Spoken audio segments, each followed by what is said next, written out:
Madilim pang langit sa silangan,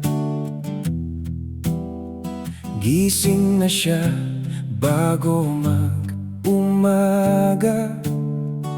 Mainit na kape sa lumang tasa, kasama ang pangarap sa pag-arangkada. Paikot-ikot sa pamilyar na daan, kabisado bawat lubak at kanto. Mga batang may baong tawanan, at mga manggagawang may bitbit na mundo. Hindi man siya tanyag na bayani, wala sa dyaryo ang kanyang ngiti. Pero sa bawat biyahe ng buhay, may mga pusong kanyang naakay. Si Manong sa tricycle, saksi sa bawat kwento ng bayan, sa bawat liko at bawat hintuan, may pangarap na kaniyang sinasakyan. Si Manong sa tricycle, tahimik na ilaw sa lansangan. Hindi man mayaman sa salapi, mayaman naman sa karanasan. May estudyanteng laging nagmamadali, may tindera ng gulay sa palengke, may magkasintahang puno ng kilig, at lolo't lola na magkahawak pa rin. Lahat sila'y naging bahagi ng kanyang mahabang paglalakbay. Mga mukha'y dumarating at umaalis, ngunit alaala'y hindi nawawalay. Minsan may bagyo at may taginit, minsan matumalang kita sa pilit, ngunit ang makina'y umaandar pa rin, tulad ng pusong ayaw sumuko kailanman. Si Manong sa tricycle,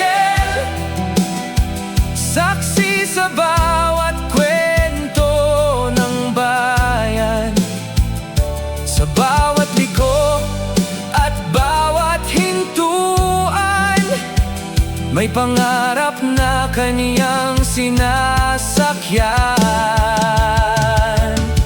Si Manong sa tricycle, tahimik na ilaw sa lansangan. Hindi man mayaman sa salapi, mayaman naman sa karanasan.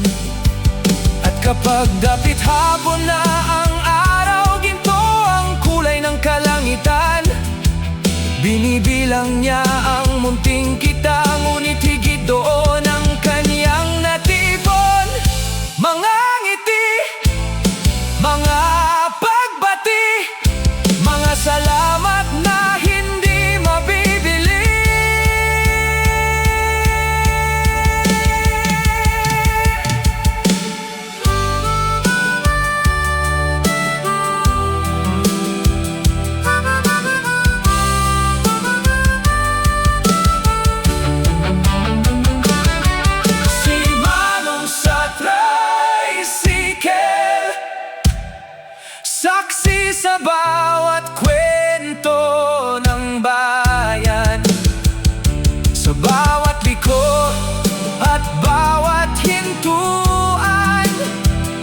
pangarap na kaniyang sinasakyan.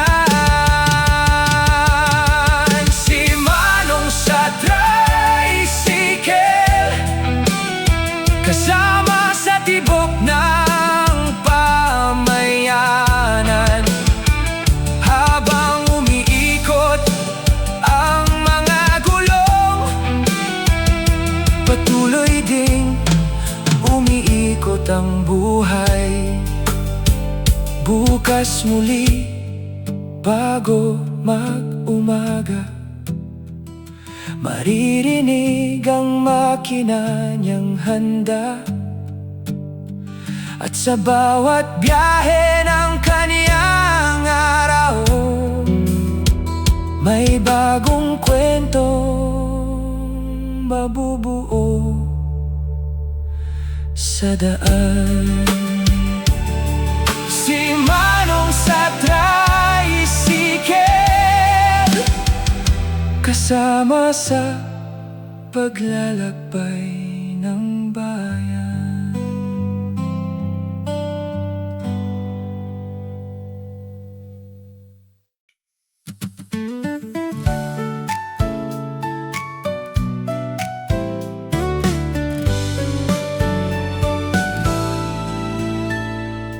Alas 5 pa lang ng umaga, amoy tinapay na ang buong kalsada. Naglalakad ako, dala ang barya, papunta sa panaderyang paborito ng masa. Pagbukas ko ng lumang pinto, may tunog ng kampanang pamilyar sa tao.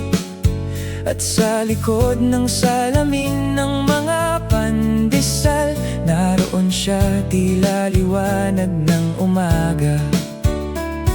Hindi ko alam kung bakit ganito, parang bumibilis ang tibok ng puso kapag naririnig ko ang kanyang boses na bumabati ng simpleng magandang umaga. Si ate sa panaderya, mas matamis pa sa ensaymada. Kapag siya'y ngumiti, parang sumisikat ang araw bigla. Si ate sa panaderya, reyna ng pandesal at monay. Hindi niya alam, sa bawat umaga, siya ang dahilan kung bakit ako maagang bumabangon. Ano po ang sa inyo? Tanong niya, kahit alam na niya ang lagi kong binibili. 6 na pandesal at isang hopya, pero ang totoo, siya ang sadya ko lagi. Nakikita ko siyang abala sa pag-aayos ng bagong luto tinapay, habang ang buhok niyang nakapusod ay sumasabay sa hangin ng umaga. At kahit maraming bumibili, parang gusto kong huminto ang sandali kapag kami nagkakatitigan. Kahit ilang segundo lamang. Si ate sa panaderya, mas matamis pa sa ensaymada. Kapag siya'y ngumiti, parang sumisikat ang araw bigla.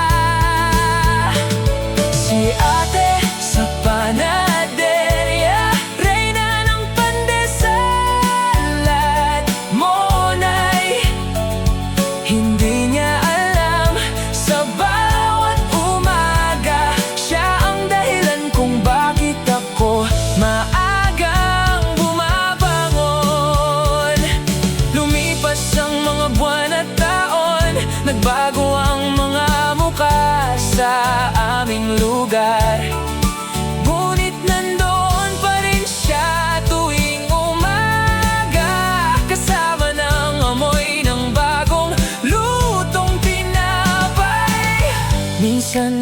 isip kong sabihin ang lihim na matagal ko nang kinikimkim. Ngunit baka sapat nang malaman na napapasaya niya ang isang ordinaryong tao.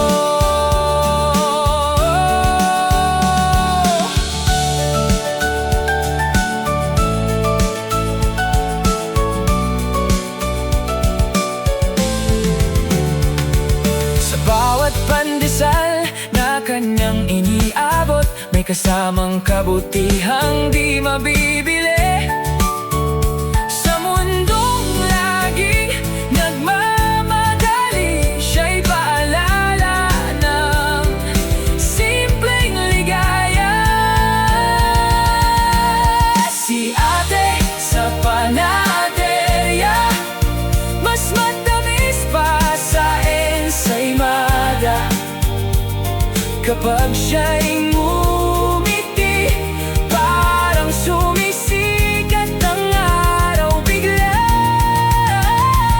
Si ate sa panaderya, reyna ng pandesalan. Monay, sa dami ng dumaraan sa buhay, may mga taong hindi mo malilimutan. Bukas paggising ng madaling araw, doon pa rin ako sa paboritong daan. Bibili ng pandesal para sa almusal, at sisilip sa pinakamagandang tanawin. Si ate sa panaderya, kasama ng unang sinag ng umaga, at amoy ng bagong lutong pag-asa.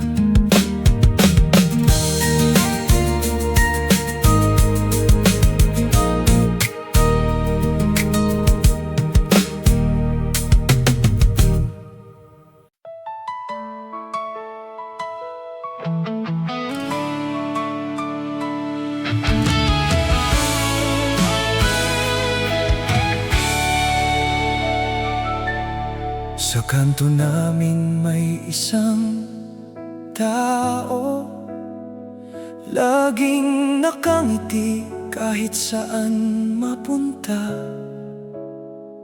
Una siyang bumabati sa lahat ng dumaraan, parang walang problemang dinadala. Kapag may pista siya'y masigla, kapag may lamay siya'y nariyan din. Kapag may kailangang tulungan, hindi mo kailangang tawagin. May biro siyang laging handa, may kwentong kayang magpatawa. Kaya akala ng lahat sa paligid, madali lang ang buhay para sa kanya. Ngunit sino ba ang tunay na nakaalam ng mga laban sa likod ng katahimikan? May mga pusong marunong magtago ng unos sa likod ng mga ngiti. Si Kuya na laging nakangiti, may dalang araw kahit maulan ng langit. Habang pinapasaya ang buong paligid, may sariling bagyong tahimik na tinitiis. Si Kuya na laging nakangiti, hindi sumusuko kahit mabigat ang gabi. At sa bawat hakbang ng kanyang buhay, pinipili pa ring maging mabuti.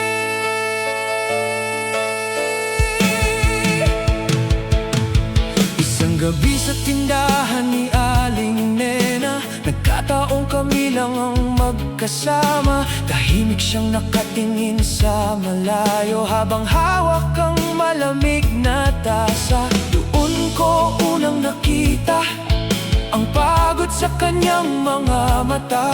Mga pangarap na hindi natuloy, mga sugat na hindi na ikukwento. May pamilyang kailangang buhayin, may mga utang na dapat bayaran, may mga luha ring natutuyo bago sumikat ang araw kinabukasan. At doon ko naunawaan bigla, hindi lahat ng masaya ay walang problema. May mga taong pinakamalakas dahil pinili nilang magpatuloy.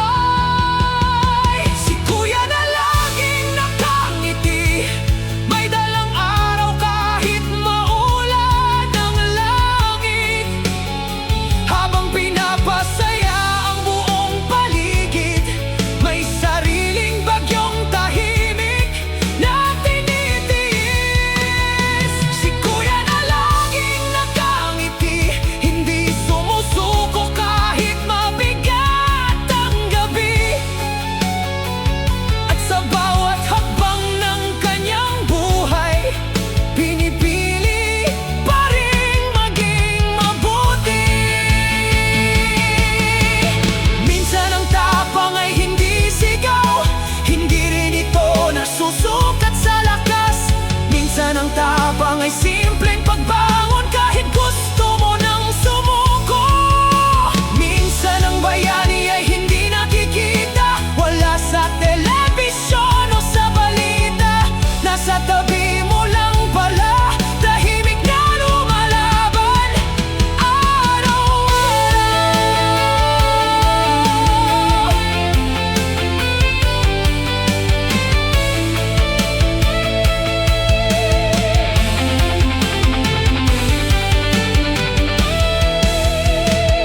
Si Kuya na laging nakangiti, may dalang ilaw sa madilim na gabi.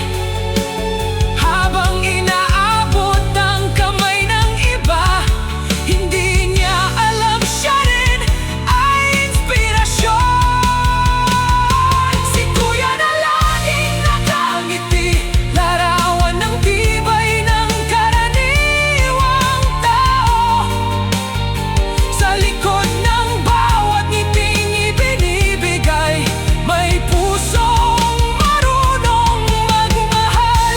Ngayon kapag siya'y nakakasalubong, hindi lang ako bastang umingiti, tahimik akong nagpapasalamat sa mga taong tulad niya, na kahit sugatan ng puso, patuloy pa rin nagbibigay ng liwanag. Si Kuya na laging nakangiti, ang bayaning hindi nagsusuot ng kapag, ang bayaning nakatira sa ating kanto.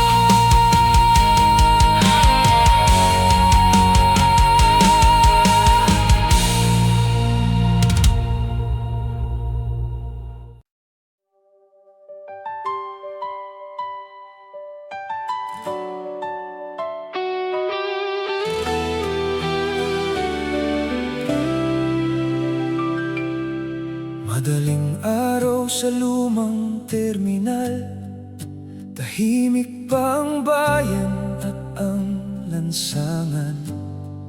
Nakatigil ang lumang jeep na kulay berde, kasama ang mga gasgas ng panahon. 3 dekada nang bumabagtas sa mga daang kabisado ng gulong. Saksi sa milyon-milyong hakbang, at sa mga buhay na sumakay at bumaba. Ngayon ay tila iba ang umaga, may kakaibang bigat sa hangin. Dahil ito na pala ang araw ng kanyang huli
estudyanteng dati na ngayoy isa ng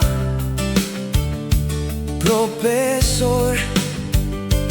Ang tindera sa palengke noon may sarili ng malaking tindahan. Naroon ang batang laging kandong ng kanyang inang pauwi ng bahay. Ngayon'y may sarili ng anak, nasakay din minsan ng kanyang jeep. Parang pelikulang dumaraan ang bawat eksena sa kaniyang isip, habang unti-unting sumusulong ang gulong sa pamilyar na ruta. Nagbago na ang mga gusali, nag-iba na rin ang mga sasakyan. Ngunit ang mga alaala ng tao ay hindi kayang palitan ng panahon. Takbo ng lumang makina, sa bawat kanto may alaala. Mga pasaherong dumaan lang, pero sa puso'y nag-iwan ng bakas. Kung ito na ang huling biyahe, salamat sa mga nakasabay sa bawat kilometrong nilakbay. May bahagi ng buhay kong naiwan, may nagsasabing panahon na para magbago.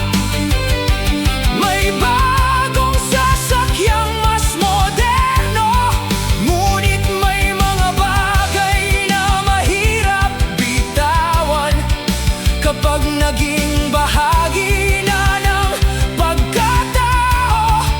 Hindi lang bakal ang kaniyang minaneho, hindi lang pasahero ang kaniyang isinakay.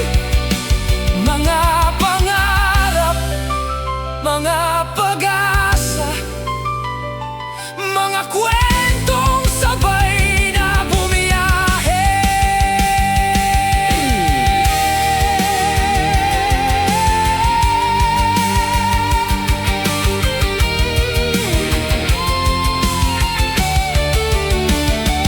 Takbo lang lumang makina hanggang marating ang huling hantungan. Sa bawat usok at bawat arangkada, may isang bayang lumaki sa iyong piling. Kung ito na ang huling biyahe, hindi ito pagtatapos lamang, sapagkat sa bawat pusong iyong nadala, may bahagi ka ng mananatili. Pagdating sa dulo ng ruta, tahimik niyang pinatay ang makina. Wala nang tunog ng makina, kundi palakpakan mula sa mga pasaherong minsang naging bahagi ng kanyang mahabang paglalakbay. At habang lumulubog ang araw, ngumiti siya. Hindi dahil tapos na ang biyahe, kundi dahil tapos na ang biyahe. Kundi dahil naging makahulugan. Ito, paalam lumang jeep. Salamat sa mga daang pinagtagpo mo, at sa mga buhay na sabay mong pinatakbo.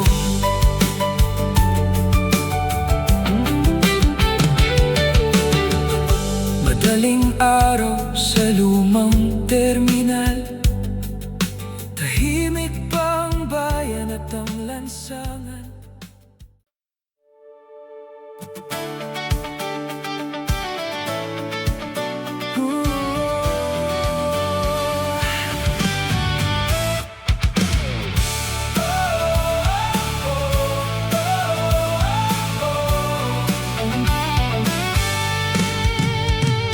Pagkatapos ng klase tuwing hapon, doon kami nagkikita-kita noon.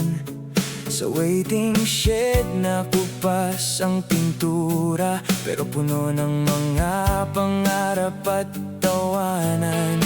May dalang gitara si Toto minsan, si Ben naman ay mahilig mangarap. Ako na may tahimik lang nakikinig, habang binubuo ang mga plano sa buhay. May mga kwentong paulit-ulit, mga biro na kami lang ang nakakaalam, at mga problemang parang napakabigat, pero gumagaan kapag magkakasama. Habang dumaraan ang mga sasakyan, pinag-uusapan namin ang hinaharap. Parang napakalayo pa ng bukas, at napakahaba pa ng panahon. Sa waiting shed ng aming kabataan, doon unang natutong mangarap, doon unang natutong masaktan, at muling bumangon kapag nabigo. Sa waiting shed ng aming kabataan, may mga pangakong isinulat sa hangin. Kahit saan man kami dalhin ng buhay, bahagi namin ang lugar na yon. May nagsabing magiging sundalo, may gustong maging piloto balang araw. May mga ngahas magtayo ng negosyo, at may gustong maglakbay sa buong mundo. May mga unang pag-ibig din doon, mga lihim na pangalan sa kuwaderno, mga titig na hindi masabi-sabi, at mga pusong natutong tumibok. Kapag umuulan ay nagsisiksikan, habang pinapanood ang patak ng ulan, at kapag maliwanag ang kalangitan, mga bituin naman ang binibilang. Akala namin hindi kami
Doon unang natutong lumaban, doon unang natutong magmahal at harapin ang tunay na mundo.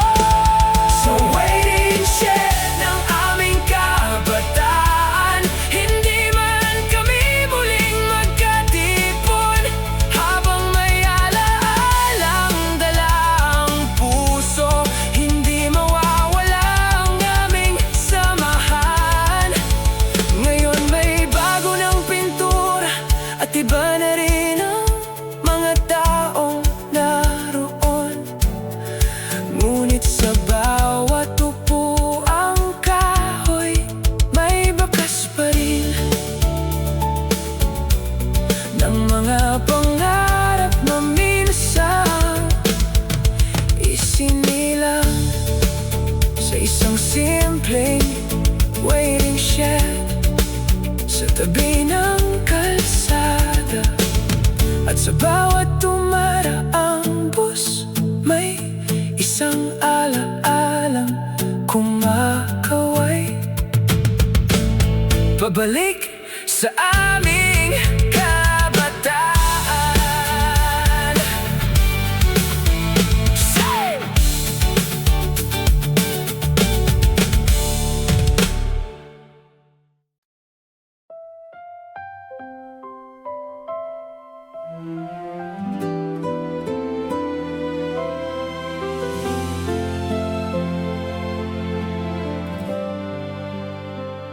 Sa lumang bahay, sa dulo ng kalye, may isang ilaw na hindi agad namamatay.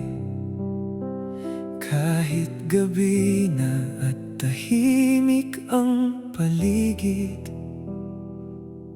may matang naghihintay pa rin. Sa tabi ng bintanang kahoy, may isang upuang paborito niya. Doon siya nakatanaw sa kalsada, habang binibilang ang bawat oras. Hindi niya sinasabi sa amin, ngunit alam naming nag-aalala siya sa bawat yabag na hindi pa naririnig, sa bawat anak na hindi pa nakakauwi. At kahit ilang beses naming sabihin na malalaki na kami't kaya na ang sarili, may isang pusong hindi natututong tumigil sa pag-aalaga at pagdarasal. Si nanay sa bintana, tahimik na bantay ng tahanan, habang kami abala sa mundo. Siya'y naghihintay sa aming pagbabalik. Si nanay sa bintana, may dalang dasal sa bawat gabi, hindi man namin laging nakikita. Siya ang unang nagmamahal sa amin.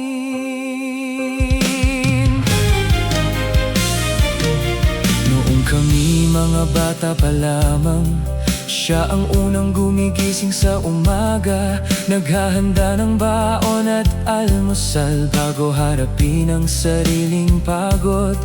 Kapag kami nagkakasakit, siya'y puyat hanggang madaling araw.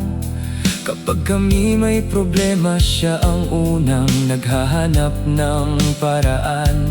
At habang kami lumalaki, unti-unti ring pumuputi ang kanyang buhok. Mga taon ng pag-aalala at sakripisyo na hindi niya kailanman isinumbat. Madalas naming makalimutan na tumatanda rin pala ang mga magulang. Habang kami abala sa pangarap, sila'y tahimik na naghihintay. Si nanay sa bintana, tahimik na bantay ng tahanan. Habang kami abala sa mundo, siya'y naghihintay sa aming pagbabalik. Si nanay sa bintana, may dalang dasal sa bawat gabi. Hindi man namin laging nakikita, siya ang unang nagmamahal sa amin. At isang gabi nang ako'y umuwi, napansin kong wala na siya sa bintana. Nakatulog na pala sa kanyang upuan, habang hawak ang rosaryong luma. Doon ko nakita ang katotohanan, hindi habang buhay kaming mahihintay. Darating ang araw na kami naman ang magbabantay sa kanilang pagtanda. Si nanay sa bintana, ilaw na hindi madaling mamatay. Sa bawat tagumpay naming tinatamasa, may bahagi ng kaniyang sakripisyo. Si nanay sa bintana, unang tahanan ng aming puso. At saan man kami dalhin ng buhay, babalik at babalik kami sa kanya.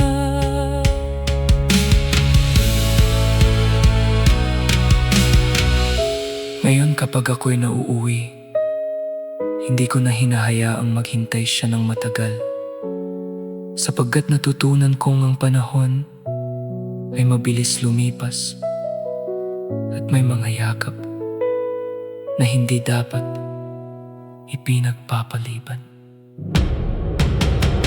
Sa lumang bahay sa dulo ng kalye, may isang ilaw pa ring nakasindi,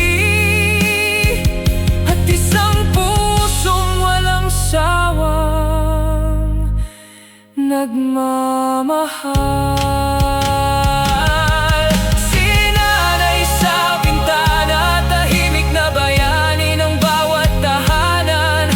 Ang pag-ibig na hindi kailanman humihingi ng kapalit.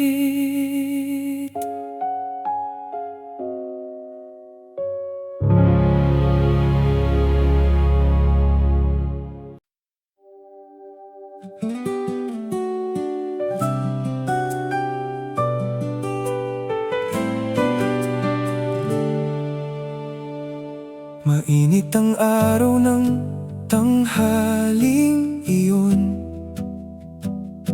mahaba ang pila sa tindahan. May batang tahimik na nakatayo, hawak ang ilang bariyang kulang. Paulit-ulit niyang binilang ang perang nasa kanyang palad. Ngunit kahit anong gawin niya, hindi sapat para sa kanyang bibilhin.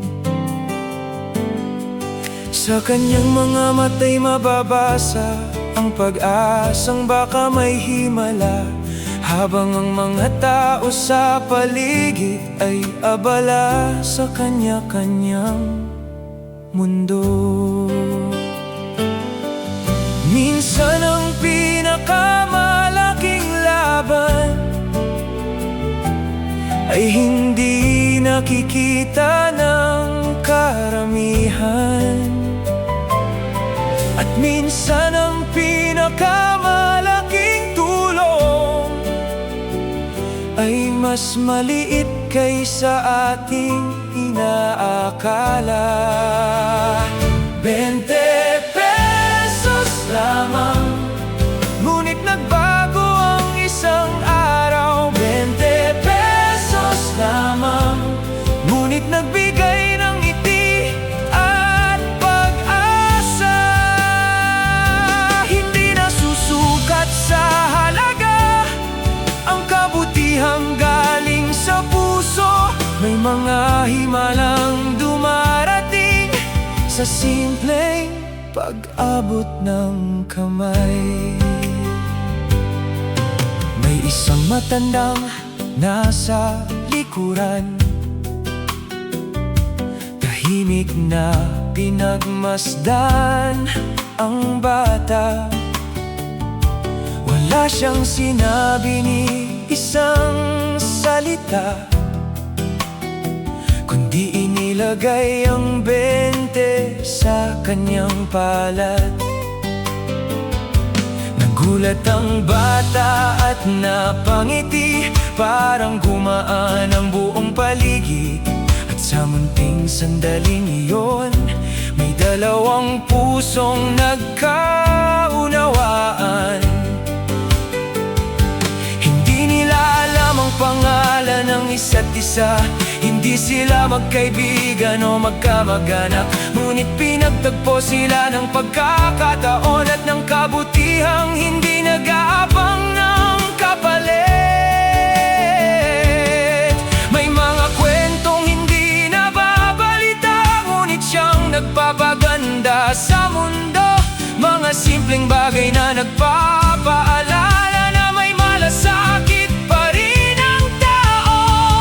20 pesos lamang, ngunit nagbago ang isang araw. 20 pesos lamang, ngunit nagbigay ng ngiti at pag-asa. Hindi nasusukat sa halaga ang kabutihang galing sa puso. May mga himalang dumarating sa simpleng pag-abot ng kamay. Lumipas ang maraming taon at lumaki ang batang minsang nangailangan, ngunit hindi niya nalimutan kailanman ang munting kabutihang natanggap. At tuwing may pagkakataon, siya naman ang tumutulong sa iba, sapagkat ang kabutihan ay parang ilaw na ipinapasa mula puso hanggang puso.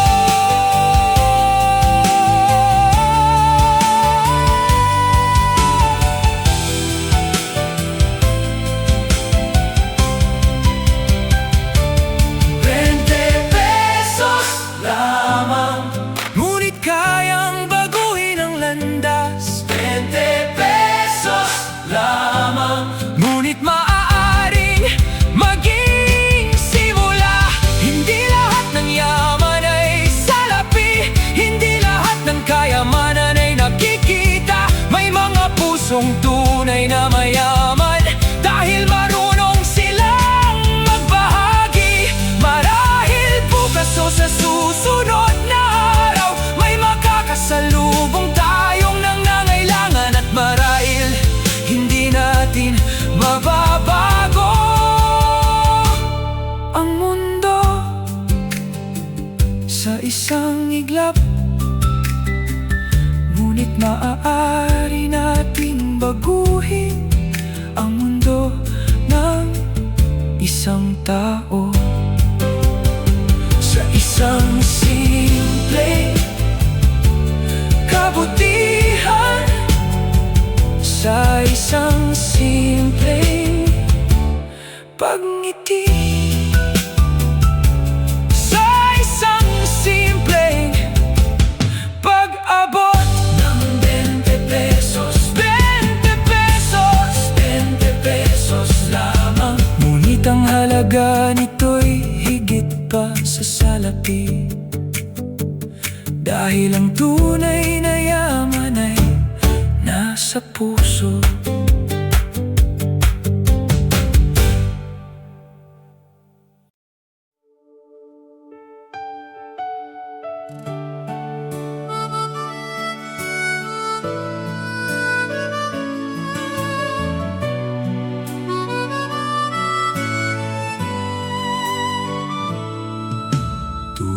10 ng umaga, may bisikletang dahan-dahang dumarating sa aming tahimik na barangay. Kasabay ng init ng araw at hangin, may dalang supot na puno ng liham at mga pangalan nakasulat sa sobre. Mga kwentong hindi niya pag-aari, ngunit siyang nagdadala sa bawat pinto. Kilala siya ng bawat pamilya, bawat aso sa kalsada'y kilala rin siya. At sa tagal ng kanyang pag-iikot, parang bahagi na siya ng komunidad. Hindi siya artista o sikat na tao, ngunit marami ang naghihintay sa kanya. Dahil sa kanyang bisikleta at supot, may mga pangarap na dumarating. Mr. Postman, tagadala ng mga alaala. Mr. Postman, tagapagdikit ng mga pusong nagkalayo. Sa bawat liham na iyong iniabot, may luha, may ngiti, may pag-asa. Hindi mo man binabasa ang laman, alam mong mahalaga ang bawat salita. Noon ay puno ng liham ang kanyang bag, mula sa mga anak na nasa ibang bayan, mga sundalong nasa malalayong lugar, at mga pusong sabik sa balita. May liham ng pag-ibig na nakapabango, may liham ng pangungulila ng magulang, may liham ng pagtatapos sa pag-aaral, at liham ng pagbabalik matapos ang tagal. Minsan may telegrama ng lungkot, minsan na may balitang puno ng saya. At sa bawat pintong kanyang kinakatok, iba't ibang damdamin ang sumasalubong. Nakita niya ang paglipas ng panahon sa mga batang kanyang nakitang lumaki, sa mga magkasintahang naging mag-asawa, at sa mga buhok na unti-unting pumuti. Mr. Postman, tagadala ng mga alaala. Mr. Postman, tagapagdikit ng mga pusong nagkalayo. Sa bawat liham na iyong iniabot, may luha, may ngiti, may pag-asa. Hindi mo man binabasa ang laman, alam mong mahalaga ang bawat salita. Ngayon ay bihira na ang mga liham Napalitan ng mensahe at tawag. Mas mabilis ng pag-uusap sa mundong konektado ng teknolohiya. Ngunit may kakaibang init pa rin sa sulat kamay na naglakbay ng malayo. Sa papel na minsang hinawakan ng taong sabik mong makita.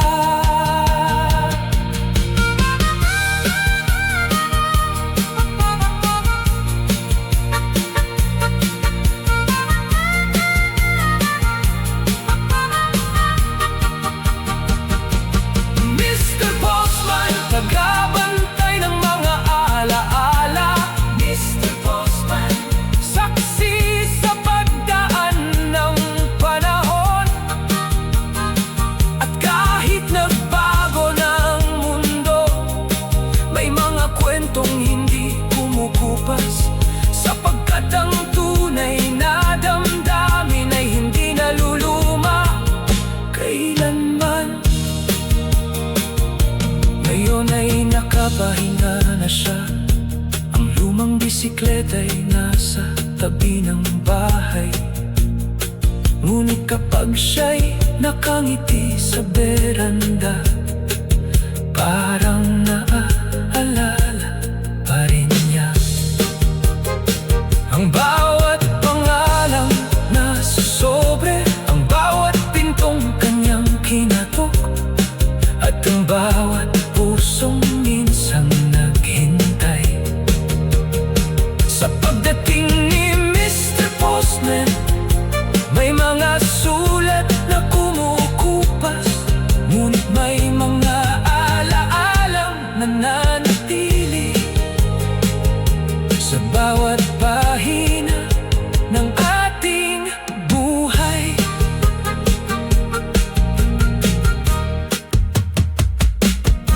Tuwing alas 10 ng umaga, may bisikletang dahan-dahang dumarating sa aming tahimik.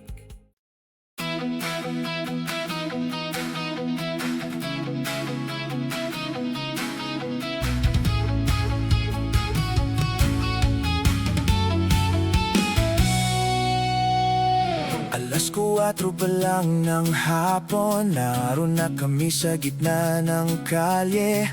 May isang ring na kalawangin at linyang gawa sa tisa sa semento. Sinelas ang poste ng depensa at ang bulay pudpud na sa gamit.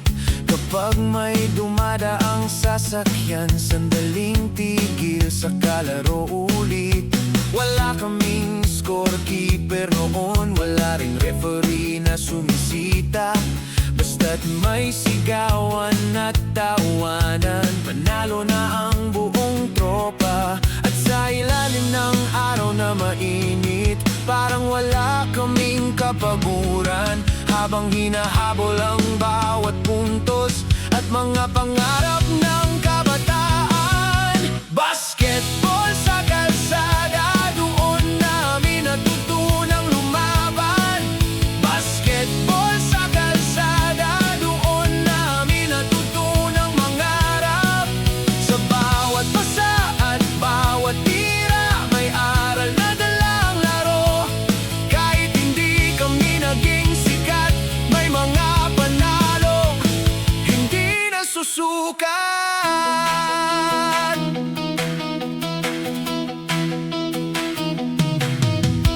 May gustong maging profesional, may gustong makalaro sa malaking liga, may gustong makatapos ng pag-aaral at maiangat ang sariling pamilya. Kapag dumidilim na ang langit, ayaw pa naming umuwi agad. Kahit pagod na ang aming katawan, masaya pa ring magkakasama. Minsan may tampuhan at asaran, may mga laban ding nauuwi sa initan. Ngunit bago matapos ang gabi, magkabati rin sa iisang tawanan. Akala namin noon hindi magbabago, na habang buhay kaming magkakalaro. Ngunit ang panahon ay mabilis tumakbo, parang bola sa mabilis na fast break. Basketball sa kalsada, doon namin natutunang lumaban. Basketball sa kalsada, doon namin natutunang mangarap. Sa bawat pasa at bawat tira, may aral na dalang laro. Kahit hindi kami naging sikat, may mga panalo hindi nasusuka. Ngayon ay iba na ang mga araw, may kanya-kanya ng buhay at pamilya. May nasa ibang bansa, may nasa ibang syudad. Ngunit kapag kami nakikita, parang bumabalik ang nakaraan. Isang bola lamang ang kailangan, at muli kaming nagiging bata.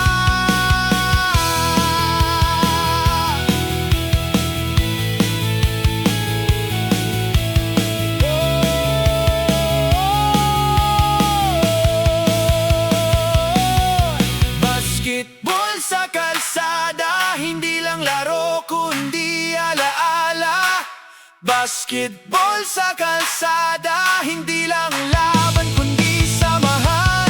At habang tumatakbo ang panahon, patuloy naming dala ang aral na ang tunay na panalo sa buhay ay ang mga kaibigang nananatili. Ngayon ay may damo na sa lumang court, at bukas na ang mga linyang isa. Ngunit sa bawat tunog ng tumatalbog ng bola, may alaalang bumabalik. Mga hiyawan, mga tawanan, mga pangarap at mga kaibigang sabay naming hinabol sa ilalim ng araw, sa gitna ng kalsada. Basketball sa kalsada, kung saan natutong mangarap ang mga bata, at natutong maging magkakaibigan habang buhay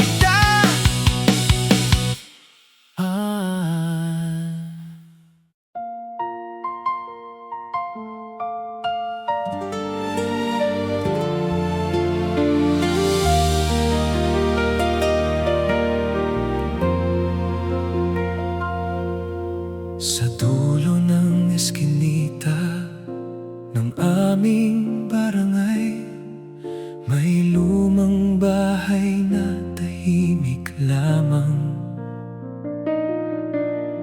Kupas ang pintura at kalawang ang gate, parang matagal nang walang nakatira. Ngunit tuwing dapit hapon ay may ilaw na marahang sumisilip sa bintana, at dalawang aninong magkatabi na tila may sariling mundong ginagalawan. Maraming usap-usapan noon tungkol sa bahay na iyon, ngunit walang nakaalam ng lubos sa kwentong nakatago sa loob. Hanggang isang araw ay nakilala ko ang matandang lalaking nakatira roon, at sa kanyang mga matay nakita ko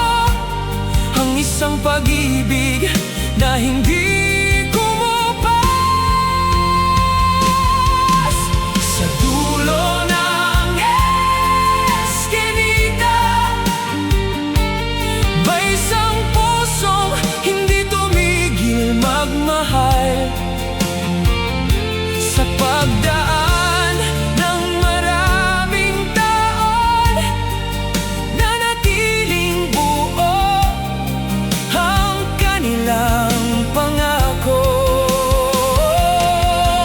Sa dulo ng eskinita, may kwentong hindi naisulat sa aklat, ngunit mas maganda pa sa nobela ang pag-ibig na kanilang iningatan. Noong sila'y bata pa raw noon, doon unang nagtagpo ang kanilang landas.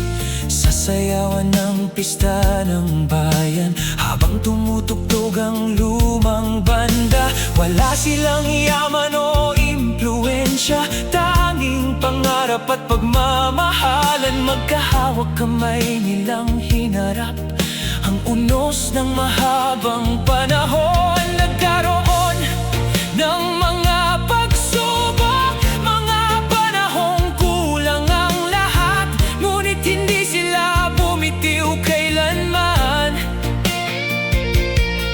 Sa pangakong sabay nilang binitiwan, at habang ikinukwento niya iyon, tahimik niyang hinawakan ang kamay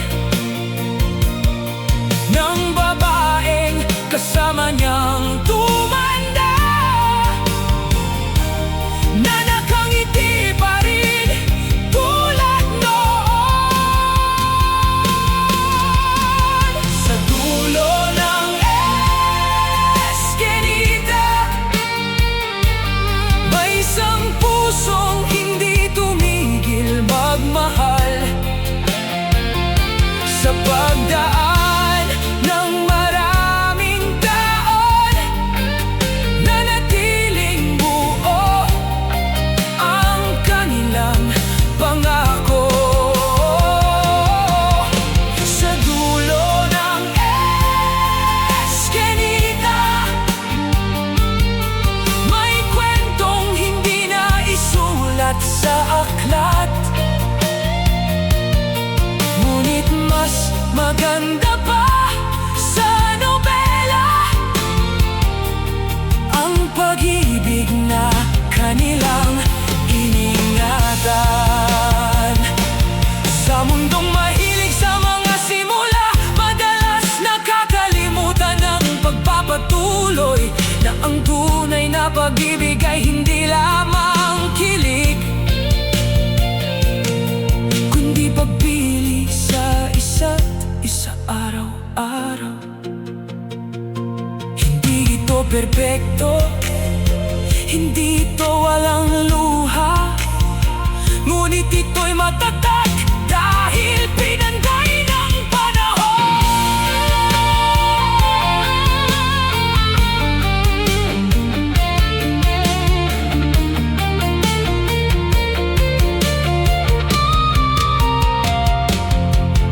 Sa dulo ng eskinita, may pag-ibig na nanalo sa panahon. Habang marami ang dumaan at lumipas, sila'y nanatiling magkahawak kamay. Sa dulo ng eskinita, may tahanang puno ng alaala, at sa bawat kulubot ng kanilang mukha, may bakas ng mga taong tunay na nagmahal. Nang ako'y paalis na noon, tumingin akong muli sa lumang bahay, at nakita ko silang magkatabi sa may bintana. nagmamasdan ang paglubog ng araw. Habang magkahawak kamay, tulad ng dalawang kabataang minsan nangarap sa isang kasta ng bayan. Maraming taon na ang nakalipas, sa dulo ng eskinita ng aming bayan.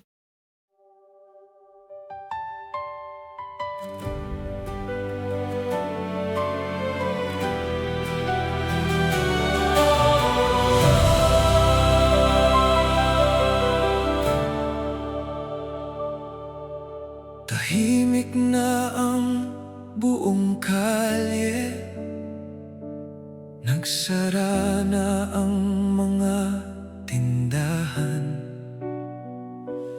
Ang mga batang dating maingay ay mahimbing nang natutulog. Isa-isang nagliliwanag ang mga bintana sa paligid, parang mga bituing bumaba upang manahan sa lupa. Sa bawat bahay na may ilaw, may kwentong hindi natin alam. May luha at may tagumpay, may pangarap na ipinaglalaban.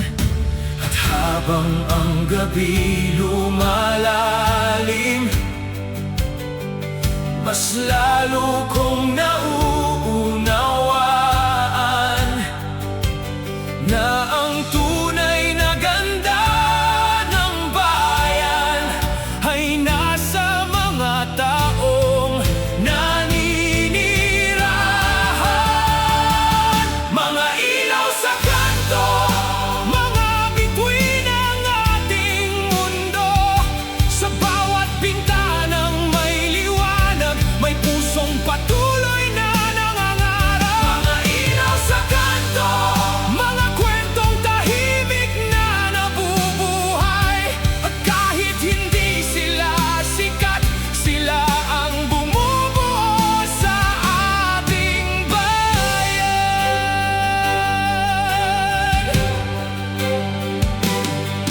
Naroon si Manong sa tricycle na maagang gigising muli bukas. Naroon si Ate sa panaderya na muling magpapabangon ng umaga. Naroon si Kuya na nakangiti kahit may sariling dalang bagyo. Naroon si Nanay sa bintana na nagdarasal para sa kanyang pamilya. Naroon ang batang minsang kinapos, ngunit natutong magbahagi rin. Naroon ang mga dating magkaibigan na minsang nangarap sa waiting shed. Iba-iba man ang kanilang landas, si isa ang tibok ng kanilang puso, sapagkat lahat tayo'y bahagi ng isang mas malaking kwento. Mga ilaw sa kanto, mga bituin ng ating mundo, sa bawat bintanang may liwanag, may pusong patuloy na nangangarap. Mga ilaw sa kanto, mga kwentong tahimik na nabubuhay.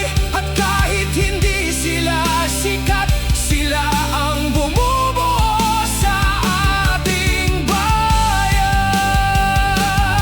Hindi lahat ng bayani ay nasa aklat, hindi lahat ng tagumpay ay nasa balita. May mga kabutihang tahimik lamang, ngunit siyang nagpapaganda sa mundo.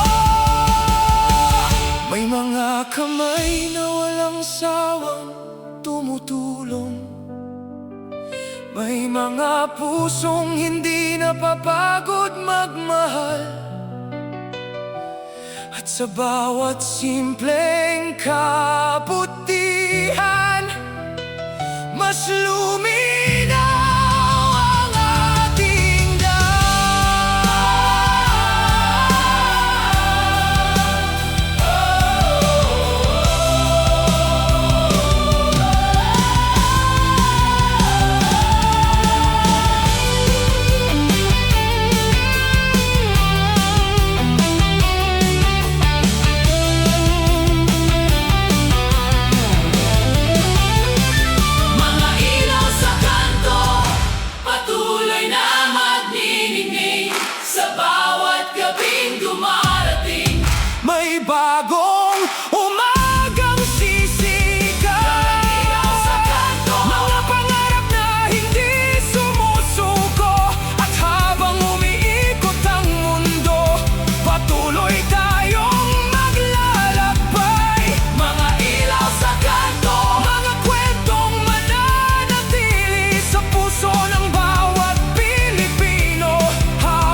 yaman ng ating bayan. Hindi sa mga gusali, Hindi sa salapi, kundi sa mga taong nangangarap nagmamahal, at patuloy na lumalaban. sa likod ng bawat ilaw, Sa bawat kanto, sa bawat tahanan, may isang kwento. na karapat-dapat marinig.